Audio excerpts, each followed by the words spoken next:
오늘 본문 말씀으로 예수님의 3대 사역이라는 제목으로 말씀 나누기를 원합니다. 요즘도 그 병원이나 엘리베이터를 타면 3층 다음에는 4층이 아니라 바로 5층이 나오는 경우도 있고, 혹은 4층이라고 되어 있지만 숫자 4를 쓰지 않고 영어로 4를 뜻하는 F를 써놓기도 합니다. 그 이유는 숫자 4의 발음이 한자 죽을 4의 발음과 똑같기 때문입니다. 그래서 4층에 살면, 4층에 입원하면, 혹시나 부정 타서 죽으면 어떡하나, 그런 의식이 있기 때문입니다. 마치 빨간색으로 이름 쓰면 빨리 죽는 거 아니야? 그런 것과 같습니다. 죽을 사자의 한자적 의미를 살펴보면, 부수를 나눠보면 죽을 사는 한일 저녁석 비수비, 그래서 어느 날 저녁 비수라는 뜻인데, 설명을 조금 보태자면 어느 날 저녁에 비수가 짧은 칼을 말하는 건데, 짧은 칼이 내 심장을 찔렀다, 어느 날 갑자기, 이런 의미가 죽을 사자입니다. 그래서 누구도 예측하지 못할 만큼 죽음은 가까이에 있다라는 것이 죽을 사입니다. 어떤 사모님께서 옆구리가 아프셔서 병원에 갔더니 암 말기 판정을 받고 3개월 만에 돌아가셨다는 소식을 지난주에 전해 들었습니다. 만약 오늘 저와 여러분이 옆구리가 아파서 병원에 갔더니 암 말기 판정을 받고 3개월 남았습니다, 이런 청천벽력과 같은 소식을 듣게 된다면, 우리는 그 남은 3개월 동안 무엇이 중요한지, 무엇이 중요하지 않은지 같이 평가를 하게 될 것입니다. 이렇게 오늘 내가 어떻게 살아야 하는지에 대한 진지한 성찰은 죽음을 인식할 때 가장 분명해집니다. 나아가 우리 인생은 죽음으로 끝나지 않고 그 후에 심판이 기다리고 있음을 인식해야 합니다. 히브리서 9장 27절 같이 읽겠습니다. 시작. 한번 죽는 것은 사람에게 정해진 것이요 그 후에는 심판이 있으리니. 아멘. 오늘 말씀을 통해 저희들의 남은 여생, 하나님의 말씀을 기준 삼아 살아가는 저와 여러분 되시기를 주의 이름으로 축복합니다. 한번 큰 소리로 아멘 합시다. 아멘. 오늘 본문은 12절부터 25절 말씀인데요. 먼저 12절, 13절도 보면 예수께서 요한이 잡혔음을 들으시고 갈릴리로 물러가셨다가 나사렛을 떠나 스불론과 납달리 지경 해변에 있는 가버나움에 가서 사시니. 이스라엘의 수도는 예루살렘입니다. 대한민국의 수도는 서울입니다. 혹시 서울 사람들이 서울 이외의 지역을 가리킬 때 뭐라고 하시는지 아시나요? 그냥 지방입니다. 서울 외에는 다 지방입니다.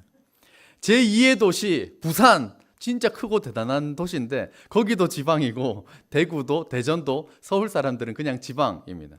제 친구도 대구가 어디에 있어? 라고 말할 정도로 서울 이외에는 잘 모릅니다.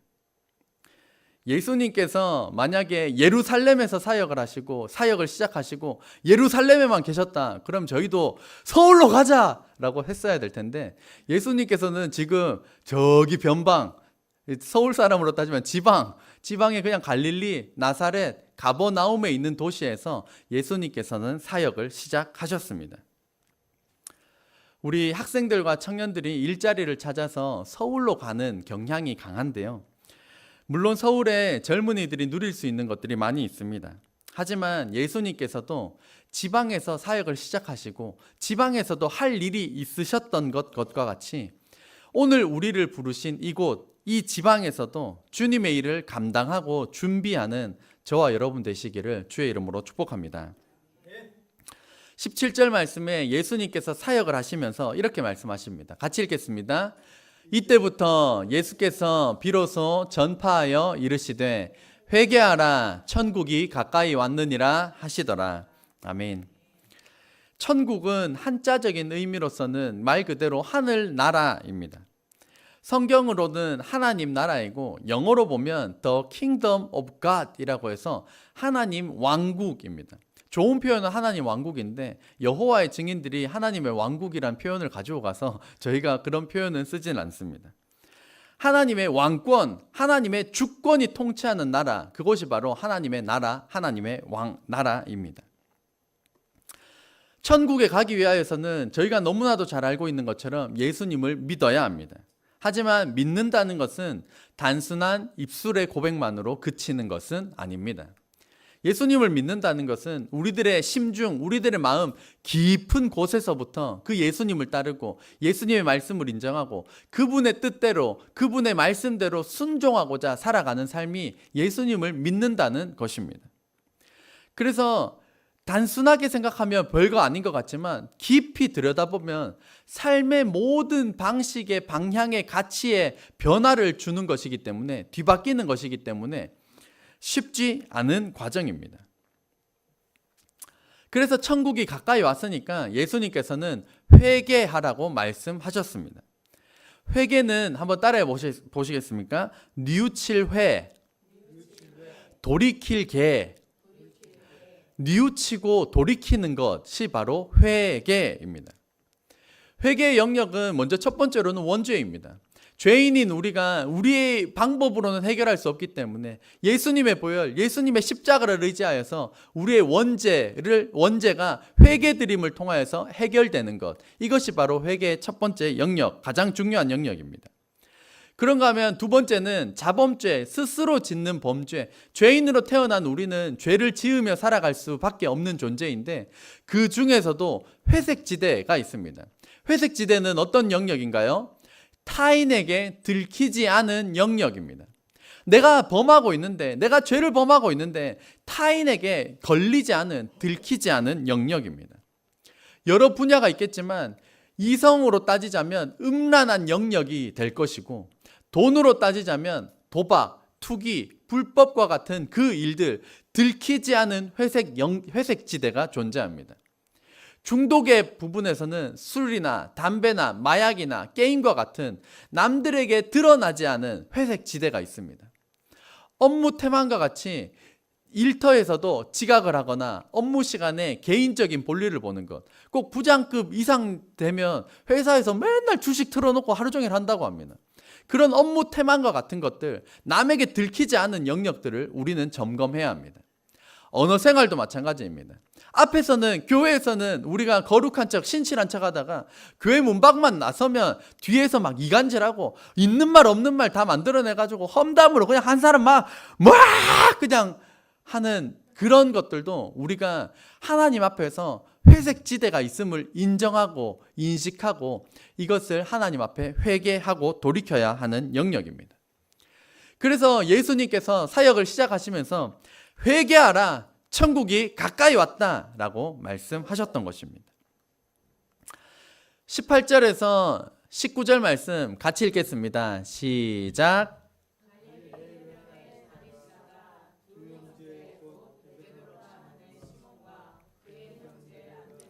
바다에 금을 던지는 것을 보시니 그들은 어부라. 말씀하시되 나를 따라오라. 내가 너희를 사람을 낚는 어부가 되게 하리라 하시니. 20절을 제가 읽겠습니다. 그들이 곧 그물을 버려두고 예수를 따르니라. 제자들이 예수님을 믿고 예수님을 따르기 시작할 때 예수님을 따르기 위하여서는 그들에게 버려야 할 것이 있었다는 것을 알 수 있습니다. 그들이 그물을 버려두었고 생업을 버려두었고 다음 본문에도 보면 아버지와 가족과 그물을 다 버려두고 예수님을 따랐다라고 말씀하고 있습니다. 우리는 예수님을 믿고 나면 예수님보다 더 사랑했던 우리들이 가지고 있는, 우리들이 누리고 있는 그런 것들을 포기하고 버려야 할 것이 있음을 알 수가 있습니다. 그것이 때로는 제자들과 같이 생업이 될 수도 있고 가족이 될 수도 있습니다.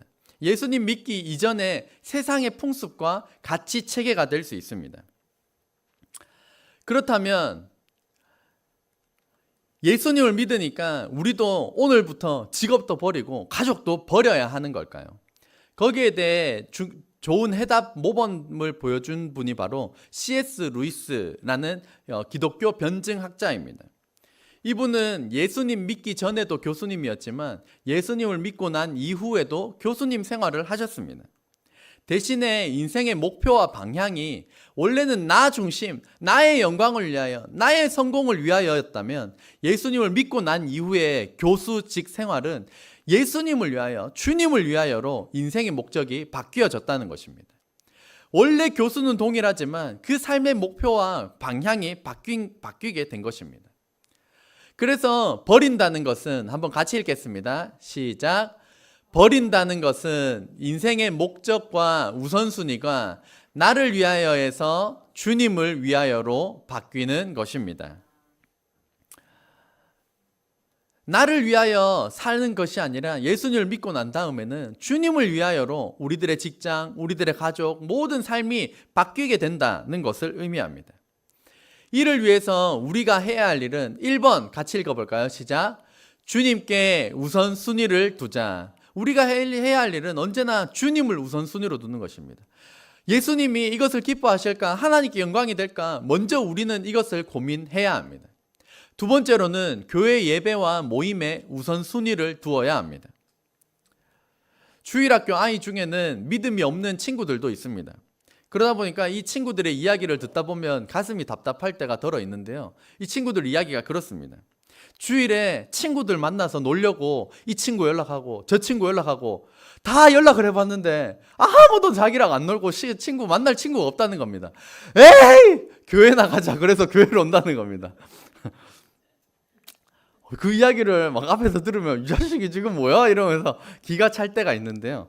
또 반대로 생각을 하면 그래도 집에서 TV 보고 집에서 그냥 핸드폰이나 하고 쉴 수도 있는데 그래도 교회 생각하고 나왔구나 라고 하면서 이 녀석도 주님을 위하여로 살아가는 삶으로 훈련 잘 시켜야겠다 이런 마음을 먹습니다.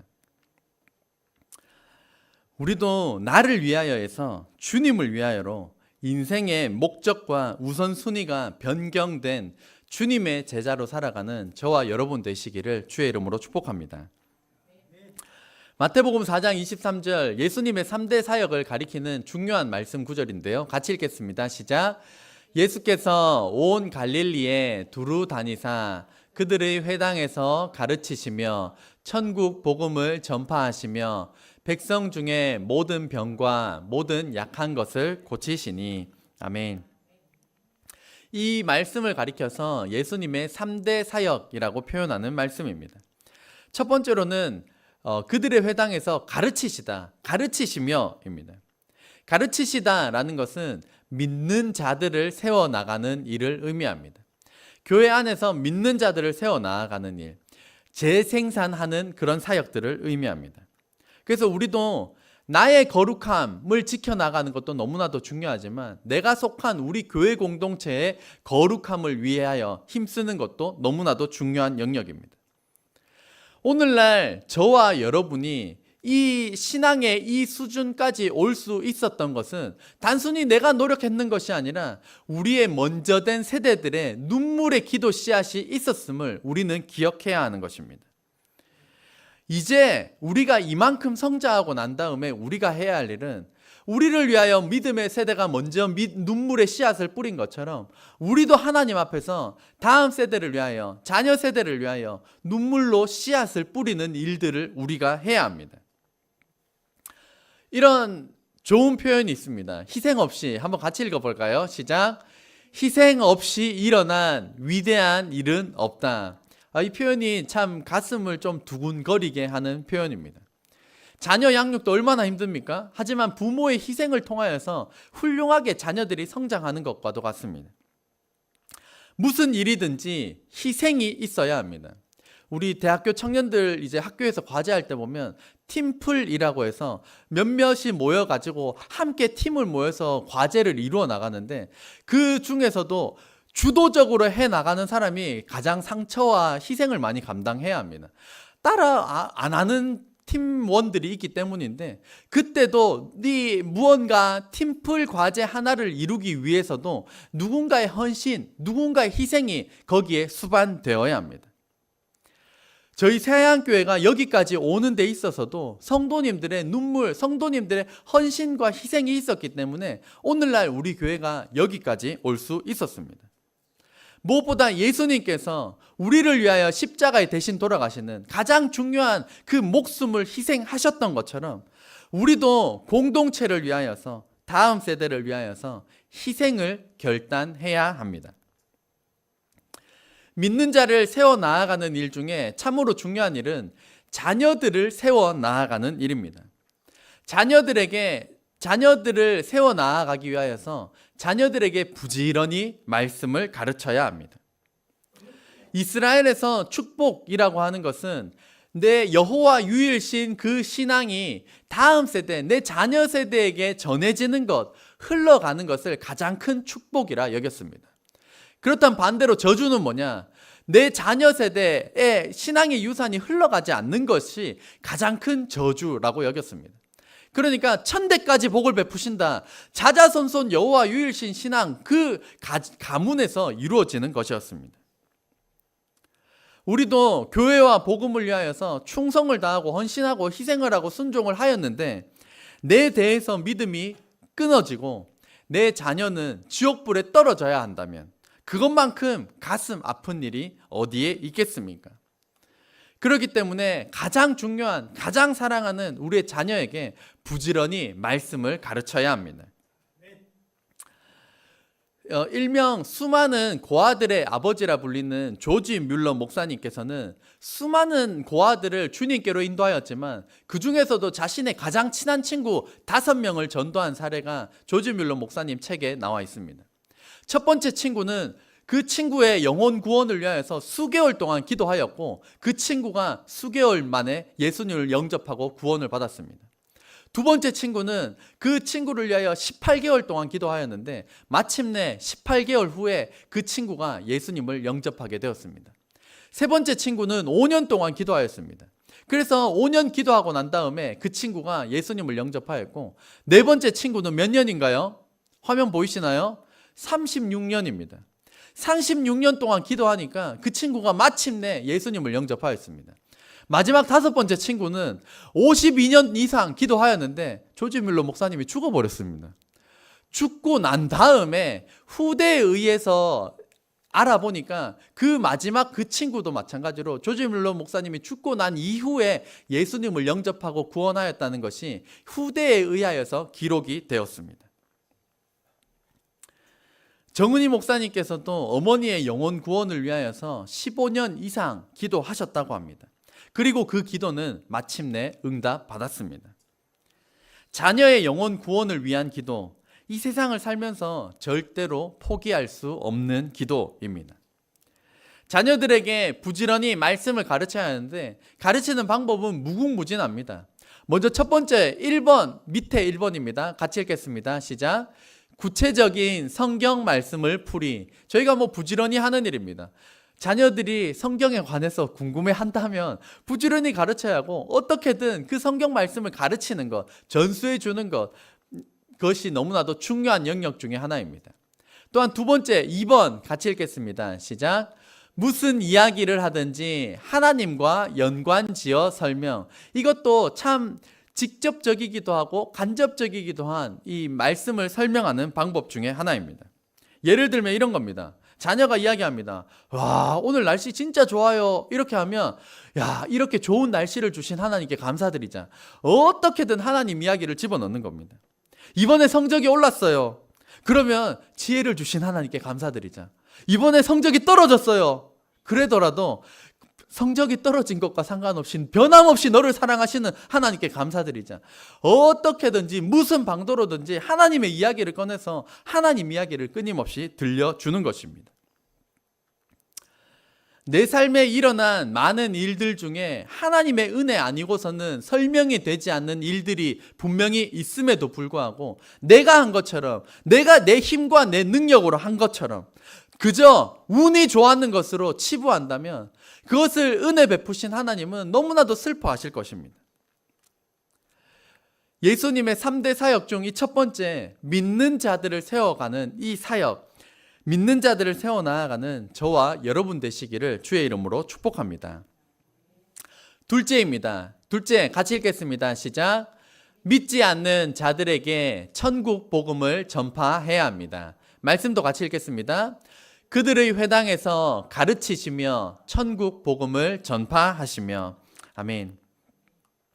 이것이 두 번째입니다. 첫 번째는 믿는 자들을 세워 나아가는 사역을 하셨다면, 두 번째로는 믿지 않는 자들에게 천국 복음을 전파하는 일을 감당하셨습니다. 그래서 전파하다의 헬라어의 동사는 캐리소인데, 이것은 선포라는 의미입니다. 이 사람이 여기에 동의하면 전하고 동의하지 않으면 전하지 않는 것이 아니라, 이 사람의 동의와 동의하지 않음과 상관없이 천국 복음은 그냥 전파하는 것입니다. 그냥 선포하는 것입니다. 그것이 예수님께서 하신 사역 중에 하나였습니다. 그래서 이 사람이 천국에 대해서 관심이 있든 없든지 간에 예수님께서는 회개해라! 천국이 가까이 왔다! 라고 천국 복음을 증언하셨던 것입니다. 우리도 믿지 않는 사람들에게 천국 복음을 전파해야 합니다. 복음의 CCC 기억나시나요? 가물가물한 저쪽에 있는 기억을 한번 꺼내 보시겠습니까? 복음의 CCC 첫 번째 크리에이션은 무엇인가요? 창조입니다. 두 번째 C는요, corruption, 타락입니다. 세 번째 크로스, 십자가입니다. 이것이 천국 복음을 증언하는 간단한 짧게 전하고자 할 수도 있고 길게 늘려서 설명할 수도 있을 것입니다. 그래서 하나님께서 이 세상을 창조하셨고, 인간의 범죄로 인하여서 인간은 전적으로 타락하여 버렸고, 그 죄에서 구원할 수 있는, 그 죄를 해결할 수 있는 유일한 방법이 예수님의 보혈 십자가밖에 없다라고 하는 천국 복음을 구체적으로 증거하는 것입니다. 그래서 저희가 교회 가자, 교회로 데려오는 것도 전도의 방법이지만, 굳이 나누자면 소극적인 전도에 해당할 것입니다.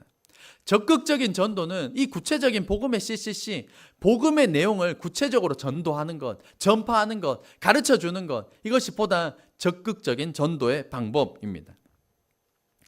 또한 간접적으로 천국 복음을 전파하는 방법이 있습니다. 두 번째, 선한 영향력입니다. 마태복음 5장 16절 같이 읽겠습니다. 시작. 이같이 너희 빛이 사람 앞에 비치게 하여 그들로 너희 착한 행실을 보고 하늘에 계신 너희 아버지께 영광을 돌리게 하라. 아멘. 빨간 글씨 뭐가 되어 있나요? 착한 행실입니다. 우리는 착한 행실을 통하여서 선한 영향력을 드러내고 하나님 나라 천국 복음을 증언할 수가 있다는 것입니다.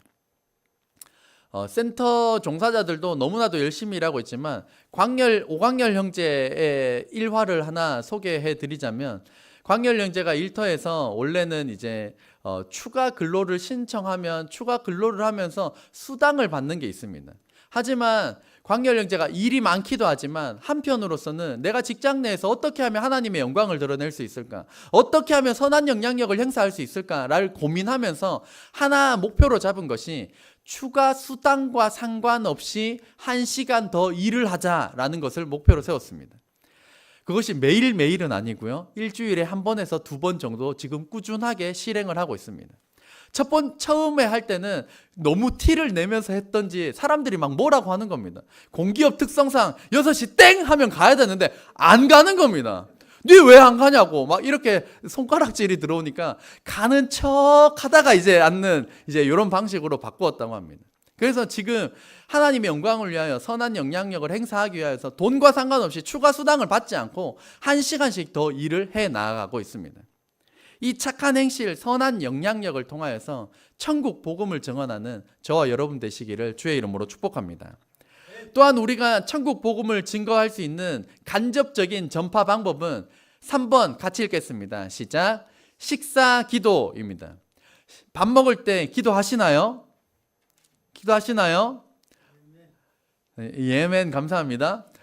집 안에서도 우리가 식사할 때 기도해야 하지만 집 밖에서도 우리는 식사할 때 기도를 해야 합니다. 네. 식사 기도가 우리 그리스도인임을 나타내는 간접적인 방법 중에 하나입니다. 아직도 내 친구가 내가 교회 다니는 줄도 모르고 예수님 믿는 줄도 모른다면 무엇으로 나타내겠습니까? 갑자기 이제 밥 먹기 전에 막 눈을 감고 기도하는 겁니다. 가톨릭 신자들은 어떻게 합니까? 막 이렇게 하니까 저 사람은 가톨릭 신자구나 할 수 있는데, 우리는 말하지 않으면 식사기도조차 안 하면 드러낼 방법이 없습니다. 그렇기 때문에 우리가 간접적으로 나타낼 수 있는 방법은 식사기도입니다. 식사기도 혹시 5분씩 하시나요? 아닙니다. 10초에서 20초 정도입니다. 정말 뭐 짧으면 5초도 할 수 있습니다. 하지만 그것이 우리가 천국 복음을 증거하는 간접적인 방법이 될 수가 있습니다. 맨날 대표기도 하라는 게 아닙니다. 정말 짧지만 식사기도를 통하여서 우리가 천국 복음을 간접적으로 믿지 않는 자들에게 증거하는, 그래서 가정에서도 밖에서도 학교에서도 직장에서도 이 천국 복음을 증거하는 저와 여러분 되시기를 주의 이름으로 축복합니다. 마지막 셋째, 같이 읽겠습니다. 시작. 병과 약한 것을 고치는 일입니다. 말씀을 보면 가르치시며 천국 복음을 전파하시며 백성 중에 모든 병과 모든 약한 것을 고치시니.